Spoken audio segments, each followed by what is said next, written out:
پوهیږئ ولې د زړه سکون نه لرو، ولې همیشه ناارامه یو، ولې مو همیشه په ژوند کې ناامیدي ده؟ ځکه د نورو خلکو سره ځان مقایسه کوو.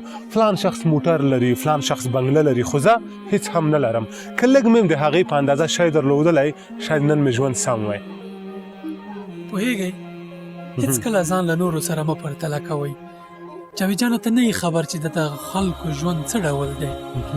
هېڅکله ځان له خلکو سره مه پرتله کوئ، ځکه په غیب الله پاک پوهېږي. موږ او تاسو ته ظاهره انسان یو ښه ښکاري، ډېر مالدار او ډېر ښه ښکاري، خو د هغې تر شا د پردې تر شا که کله تاسې وګورئ ډېر نارامه، ډېر له سکونه پرته او ډېر بدبخته ژوند لري ځینې انسانان. دغه چې ظاهرا ښه ښکاري تر شا یې زر کیسې دي، زرې ناخوالې دي او زر غمجن داستانونه دي. قناعت لویه پاچاهي ده. همیشه په هر حالت چې لرئ قناعت کوئ. لئن شکرتم لازیدنکم، که شکر مو وباسه هر څه کې به مو زیادت راشي.